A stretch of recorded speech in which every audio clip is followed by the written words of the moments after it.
You ready? Yeah. Eddie, you're locked up suspicion of murder, alright? You don't have to say anything, but you may harm you to mention when questioned. See you later line in court, and if you do say the evidence, do you understand? Yeah, hang on, let's just unlock these. I can't explain it. No, listen. Right, listen. Do it all on interview, alright? You're going to take to on call and you'll be interviewed about it, they'll ask you questions, alright? Obviously you are under caution, so anything you say is getting recorded. Okay. What if me being suspect is because like I was the last person seen the role? Like how come I'm a suspect? Pardon? Like, how come I'm a suspect? How come you're a suspect? Because I'm the last person seen the rose.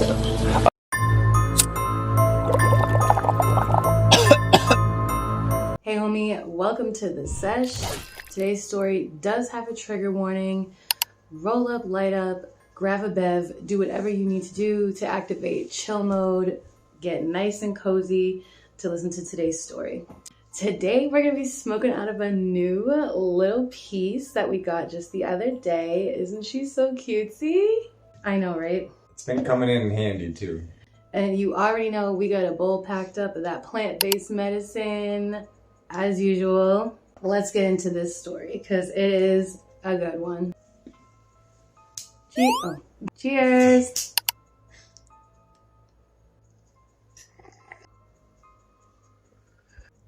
So this story takes us to England. That's right, we are going to the UK today. On Saturday, February 11th, 2023, when a couple of dog walkers stumbled across a body who was identified as BRIANNA GHEY, and they were freaked out and they called 999, which is England's emergency services. Oh, okay. Learn something new every day. And they were pretty frantic in the phone call. And this was in the linear park of Colchester.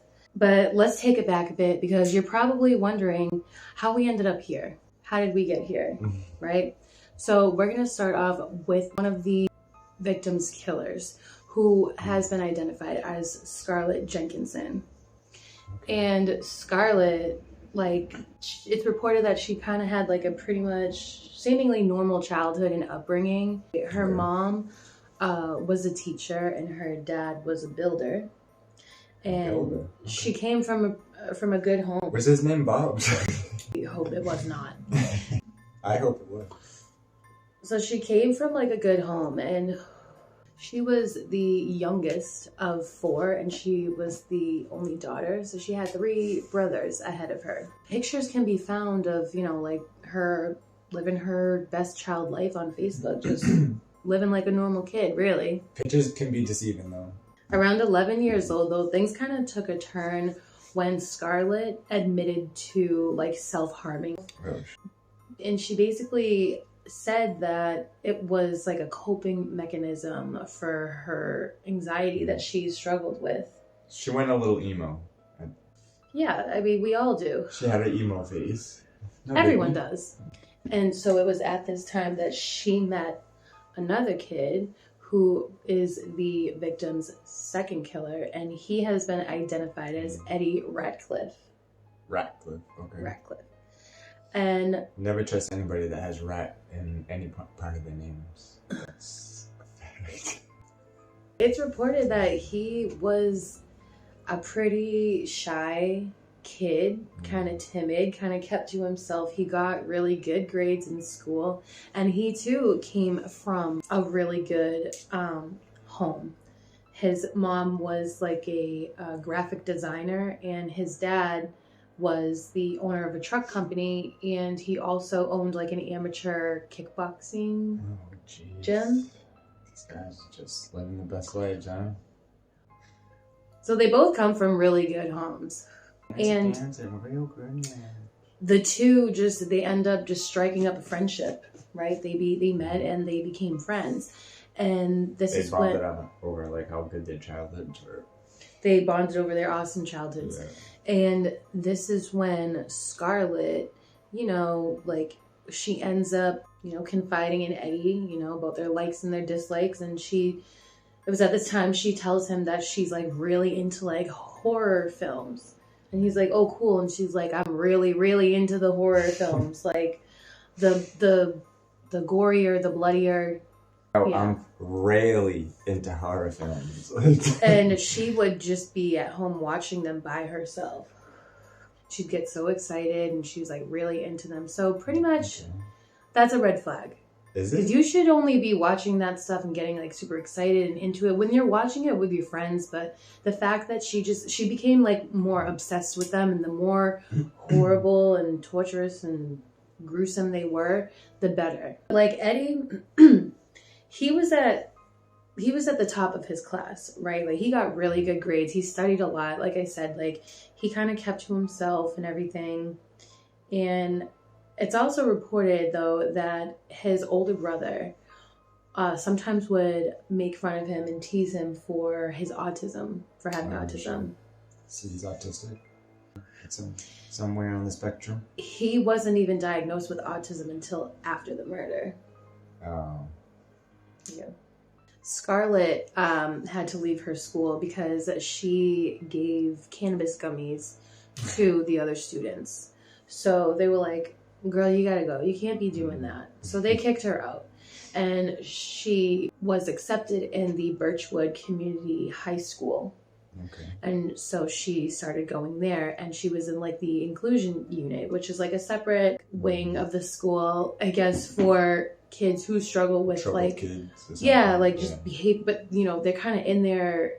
And it's interesting because you can be in there with a kid who struggles with social anxiety, and you can be in there with someone who has anger issues. Yeah. So they kind of just have all these kids, you know, jumbled up together. right, in this one unit, kind of away from like keeping everybody them else. away from the other kids, yeah. But her and Eddie, they kept in touch. They kept the friendship going, right? Because they, you know, stayed in contact through Snapchat and WhatsApp, and as reported, occasionally they would even still hang out, you know, from time to time, even though they were in separate schools. They're still chilling and staying in touch with each other, right? Yeah. So upon the investigation, though, around this time is when they start to uncover some pretty significant text messages. And this is when they start opening up to each other about wanting to kill people. Shit.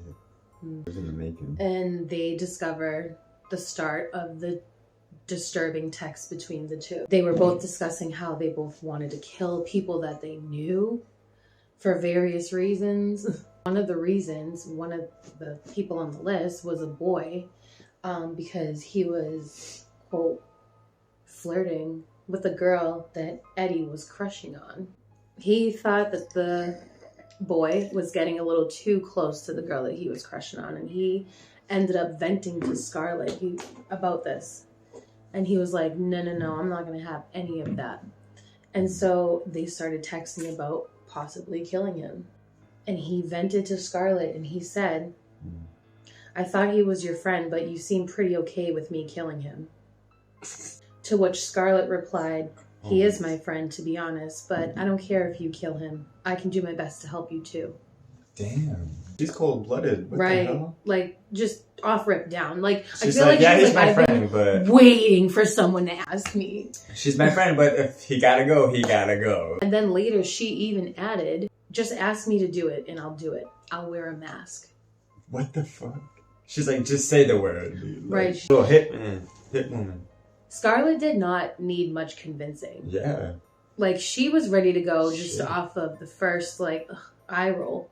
It said that, like, the text between the pair, like, was just so cold. Yeah. You know what I mean? Like, Yeah. when they were talking about it, like, oh, why don't you let me kill him? Or I'll stab him. And the exchanges between the two, like, was just no emotion. It was just so emotionless. And like I said, it was just so cold when they were talking about it. They weren't And, even like afraid of the other one. like, they were snitching on having the other. no. Like, turning in evidence. They Yeah. just like texting. That's like very comfortable just texting each other like that. Right. Like, it's a normal conversation. They're Yeah. having these Gruesome like conversations, fantasy, and now it's like fantasy is turning into like reality. wanting to make it an actuality. Yeah. Scarlett even had lists of like famous serial killers such as Richard Ramirez, Ted Bundy, Jeffrey Dahmer, Classics. She was like really usual into suspects. like serial killers and, you know, their killings, and she kept records and logs of like all of them. It was like really wild. On December 5th, 2022, Scarlett sent Eddie a link to like a website, like a dark website kind of a thing, to people who liked murder and rape and torture and stuff like that. Yeah. It's basically like real videos of torture and all the stuff I just said. Like dark web stuff. Like on the dark web. Yeah. She would often be on these websites, so much so, and then she got herself into such a rabbit hole and became so like obsessed with this stuff that she entered in like a red room where she would be watching live murders, live torture, and just really disturbing, disgusting things that were happening that happened in these red rooms. And it said that like when investigators have to watch a red room clip during a case, it's reported that they're never the same after they watch a tape of what happens in these red rooms. Oftentimes, like people like normal, are so traumatized, right? Like professional investigators are usually traumatized, and they have to be like rehabilitated to go back to work after watching what happens in these red rooms. And here's Scarlett, just like, you know what I mean? Like this girl has such a dark, twisted side to her. Like she's doing all of this at only 15 years old. Oh damn, she's only 15. When they were teenagers, I thought they were like 17, 18. No, they're young as hell. They're only 15. 15? So around mid-December, this is when Brianna GHEY becomes a target on their kill list. Now, Brianna GHEY, she was 16, and she was actually born a boy, but for the past like 2 years, had been living fully as a trans girl. Oh, sheesh, okay. Yes. Brianna was very outgoing, very active on social media. She had a large following of over 30,000 followers on TikTok. Oh, wow. Where she would just record herself doing makeup, like the latest trends of TikTok and everything. She was super comfortable in front of like the camera and being in front of her phone versus being social, because it's reported that Brianna struggled severely with social anxiety, so much so that she struggled even being amongst her peers, being amongst friends and everything. Like she had a really hard time integrating with the public, you know, even kids her age. So she was also in the Birchwood inclusion unit because she had struggled social anxiety, right? Because she had struggled with such severe anxiety. So this is where she met Scarlett, and the two struck up a friendship over makeup. When Brianna commented on Scarlett's makeup, and you know, they commented on each other's makeup, and they just kind of just started this friendship, right? So the two girls, they kind of become like friends. And around this time, Scarlett texts Eddie, you know, and they're going back and forth, and she's talking about Brianna. One of the text messages that was exchanged, one of the texts to Eddie from Scarlett was, "I'm obsessed over someone I know, but don't have feelings for them. She's called Brianna. I don't know how to explain. Also, she has a dick. Lol." To which Eddie responds with, "Is it a femboy or a tranny?" And like at this point in the investigation, and like if you're a true crime person, and like if you know that psychologists say when they see someone referred to as another person as an it, so that's a red flag, and it tells psychologists that automatically that the person that they're dealing with has no regard for human life. So investigators found this as odd as Eddie kept referring to Brianna as it. Yeah. So then Eddie asks Scarlett, like, what do you feel? Like, when you're around Brianna, like, what's up? Like, how do you feel? And she responded with, "I got nervous and stuff, but my heart felt normal." And then he replied back, "I don't think you're necessarily in love, but I think you're more curious and intrigued by its unnatural nature." That seems very, like, intellectual. Yeah, so they're having, like, when the two are talking, they're not dumb in the least. Do you know what I mean? Like, they're having an actual intellectual conversation about somebody else. And it's, like I said, it's just so nonchalant to them. Like, they're just, meh, whatever. And so evidence shows that in early, like 2023, it's unclear like when, they both compiled a kill list, which contained about 5 people who they wanted to murder. Like I said, like just like random people. And then one of them was this boy, which they tried to lure him to the same park to basically kill him. Scarlett went as far as to set up a fake Instagram account and like hopefully try and like, you know, strike up a friendship with this boy, but he kind of got sussed out by it and ended up blocking the account. Oh shit. So luckily he didn't fall for it. But like Scarlett's thirst to kill was just so She's like, oh darn it. On to the next one. Like she was so thirsty to kill at this point because that one had fell through. And unfortunately, the last person on their list was BRIANNA GHEY. No. And they think maybe the two thought that she would be an easy target because they already kind of knew her and there was like some kind of like level of trust there. So they thought like, ooh, okay, this should definitely work. On January 27th, Scarlett texted BRIANNA and she asked her like, hey, come hang out at the park. Like, let's do some booger sugar together. Let's have some fun with some of the cocaine that I have. Like cocaine. But their plans fall through when BRIANNA texts back and she's like, I can't hang out tonight, sorry. So like their plan to like murder someone just really isn't working out right now. The universe is like, just stop. Has sent all the signs. Like, stop trying. Right. But Scarlett is ravenously hungry to unalive somebody at this point. She's so desperate. And Eddie, his responses are so short and blunt and unemotional and bleh, right? What did he say? She texts him one day and she's like, I'm so excited about Saturday. And he's like, why? And she's like, hello, the murder. And he's like, oh yeah, I forgot. So the two, even though BRIANNA couldn't hang, the two, Scarlett and Eddie, they end up going to the park still and they end up hanging out.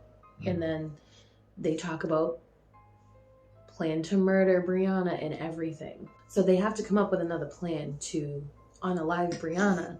And they're trying to like quickly put a plan together and everything.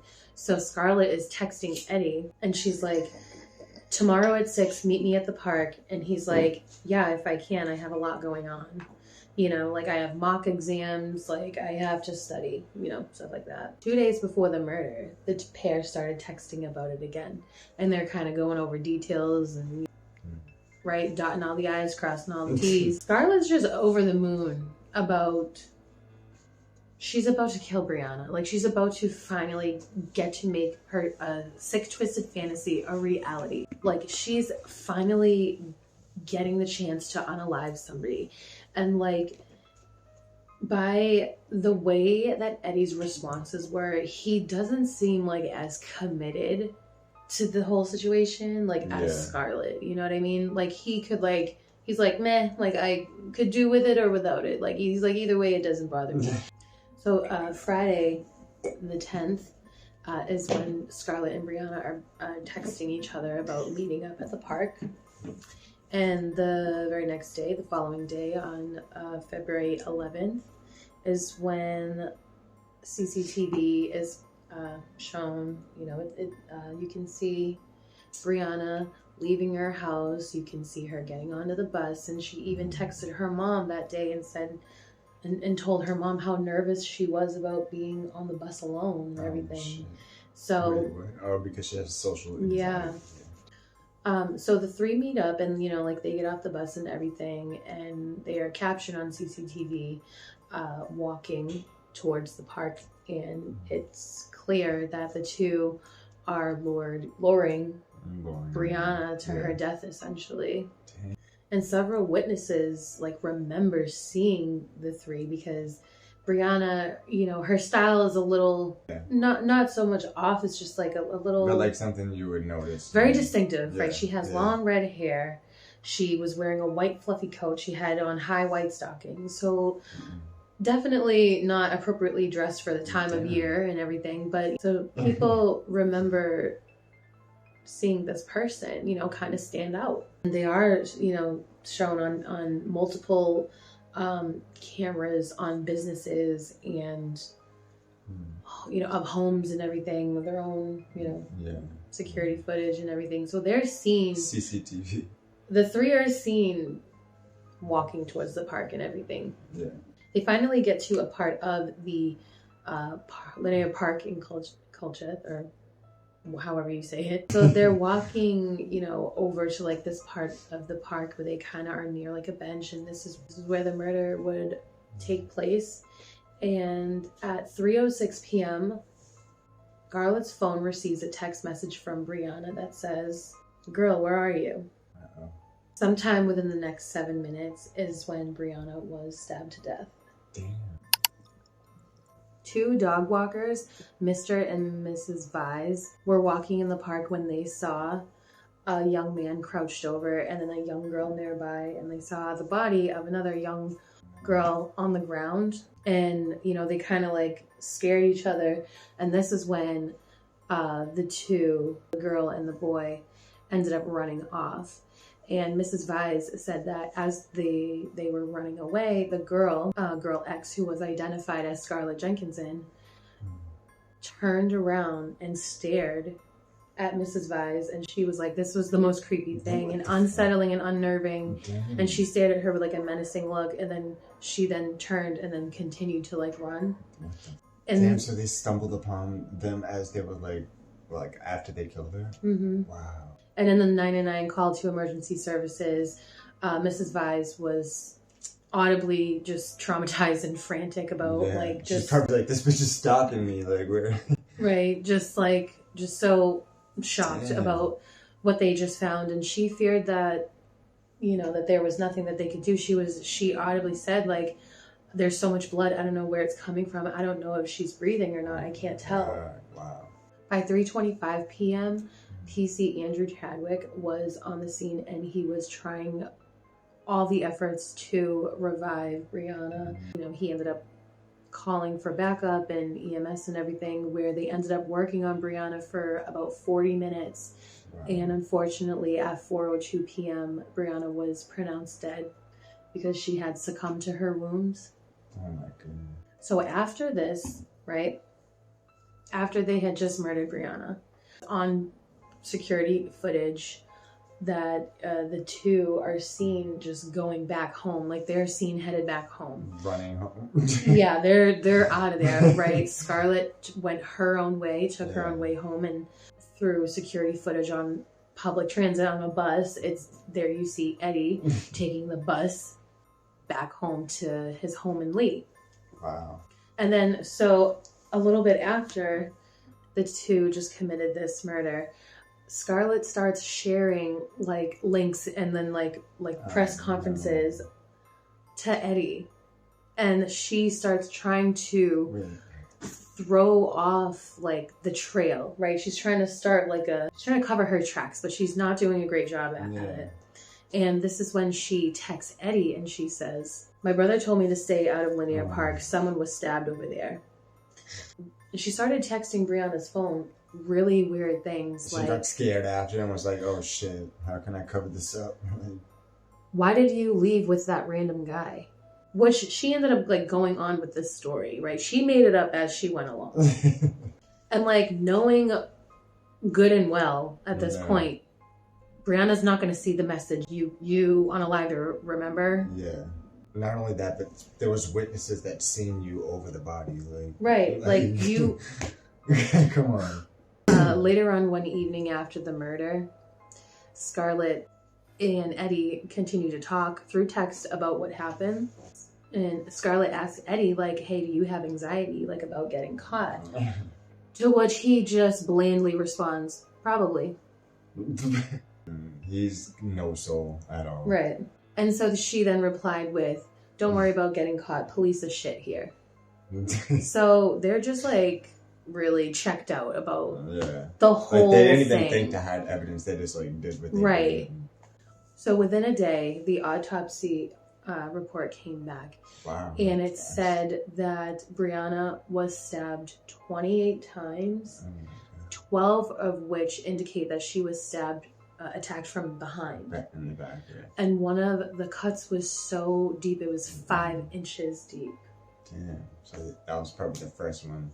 So it's like basically reported that like, because of how many times she was stabbed and everything, and they had a plan to murder, you know, and it's been speculated that this was seen as a hate crime because Brianna was transgender. Yeah.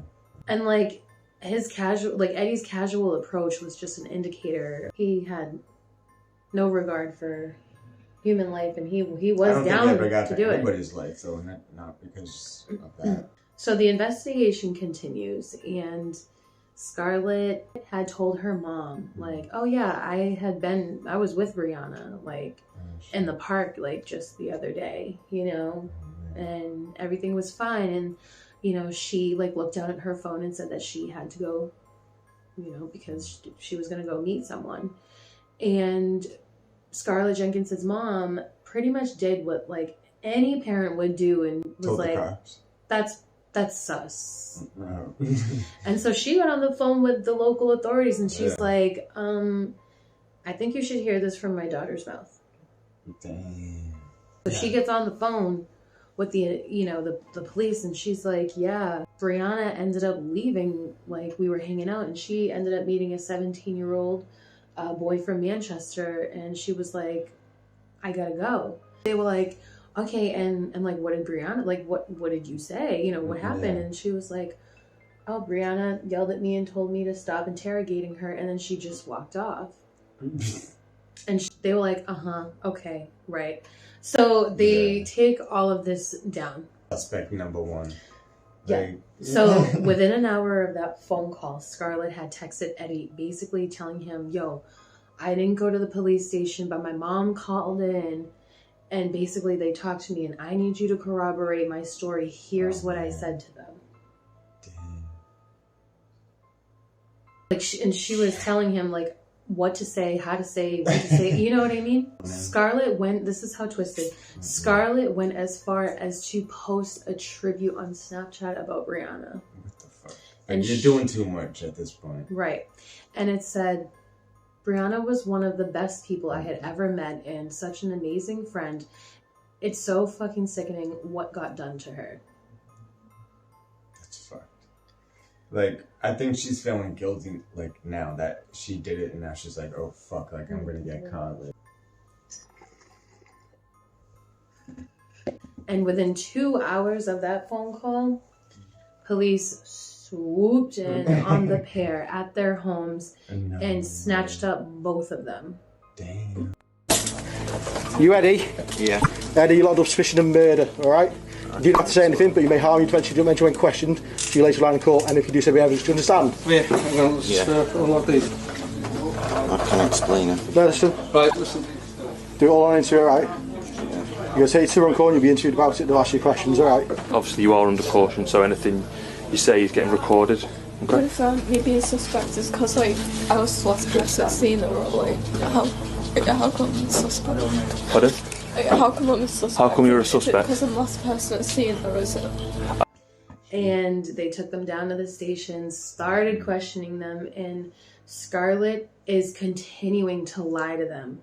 She's continuing, like, with the whole, like, oh, Brianna left me. She left us to go meet the boy from Manchester, the boy, Brianna, she left. Like, she's trying so hard to convince them, right? Like, this is what happened, and she did They're not buying it. But Eddie, oh, he had a different story.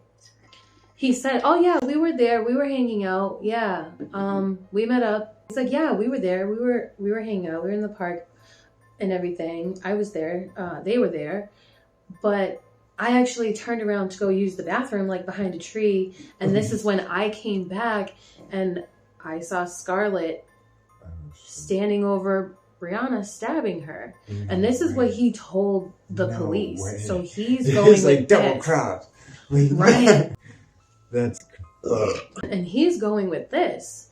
And the two just start like, he did it, she did it, and they're just blaming each other back and forth. what the fuck? Right. So questioning Eddie, and they're like, okay, so like what happened? Like, what happened then? Yeah. And so he's like, I stepped away. I went to the bathroom. I came back. I saw Scarlett unaliving Brianna, and I got freaked out. And, you know, he told them that he went over, you know, they were like, okay, well, did you check to see if she was alive? He went over and I guess said that he got blood on him. So he got freaked out and he ran. So the police were like, okay, so how did Scarlett appear? And he's like, come. And he's like, okay, and how did you appear? And he's like, I was panicked and overwhelmed, obviously, you know, like, obviously. he's like, obviously I was scared, I was panicked. So as they're being interrogated, the investigators, they're at their homes and they are flipping the houses. They are looking for murder weapons, all this evidence, which they uncover a crazy amount of. Like, they didn't even conceal anything. See, they were bad at like covering their tracks, honestly. They didn't think about that till after. They're uncovering all types of evidence, like the kill list. The entire written, detailed plan to murder Brianna, which was written down. The list of famous serial killers, like just so much evidence just like laying around, right? There was so much overwhelming evidence that was found in their homes that the attorneys would just advise them, like, you have to answer every question now with no comment. There was so much evidence that they were like, just don't say anything at all ever to anyone. We can't help you. Just cut your tongue off. Go old school China style. Which was super embarrassing in itself. You know what I mean? Damn. Across the UK, vigils were held everywhere for Brianna, where hundreds of people showed up and attended to pay their respects. The time leading up to the trial, right, they were assessed. So Scarlett and Eddie were assessed by psychologists and everything, where Scarlett was diagnosed with ADD, anxiety disorder, and like mild autism. And then Eddie was diagnosed with autism. Yeah. And on November 27th, 2023, their trial began, and Eddie was able to plead not guilty by writing it down on a piece of paper, because he at this time just went nonverbal. After the murder, just went like nonverbal. And they're like, well, pre-existing conditions can get worse due to stress of trials and this and that and blah, blah, blah. And everyone's like, y'all are going way too easy on them. Like, he said not guilty and held it up. And they were like, okay. Crazy. And they let someone like read his sentences. You know, he would write down things. And they basically had like an interpreter for him. Lock his ass up. And like both of them stone cold. Right. And so basically over a 5-day period, they just blamed each other, you know, for the murders. Like, they... Come on. Neither one of them took the accountability. Get your shit together. Come on. None of them owned, you know what I mean? Was like, yeah, it was, I wanted to do it. They just constantly, well, he did it, she did it. We have the text messages. And like, we seen you guys talking. Like, why? What are you guys doing? Like, the evidence is just so much and so overwhelming that, like, they really thought that, like, they were gonna get away. Like, you know what I mean? Like, they're like, there's no chance. There's not a chance. We're gonna get caught. Yeah. On December 20th, 2023, it only took the jury 4 hours to... Surprised it took that long. They're, like, fucking just chilling in there. To come up with the guilty sentence. And on February 2nd, 2024, the pair was finally sentenced. The parole board will have to decide if and when either or both of you can be released. That will only happen if you no longer pose a danger. If you are released, you will remain on licence for life and you may be recalled to prison. I will now sentence each of you. You may remain seated. In both cases, the relevant statutory surcharge will apply. Scarlett Jenkinson, for the murder of Brianna GHEY, you will be detained at His Majesty's pleasure. I set the minimum term at 22 years, less the 352 days that you have spent on remand. Eddie Radcliffe, for the murder of Brianna GHEY, you will be detained at His Majesty's pleasure.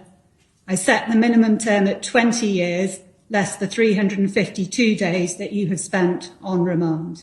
Damn. 20 plus years, both That's 20 plus crazy. years. Both 20 plus years, as they should, because they had an entire written, detailed plan to kill someone. That's premeditated times 10. And that, my friends, was the stony version of the sad and unfortunate murder of Brianna GHEY. That was a good one. Rest in peace to Brianna GHEY, and I am happy that she got her justice. I'm happy they got arrested before they had like the chance to like kill multiple people on that list, because Dude, you know they would not have that was stopped. a twisted tale, like Fatal Attraction, kind of like in a platonic way. Like that was just really odd. I feel like she would have killed and you know what? It is so weird how the universe just brought those two together like that.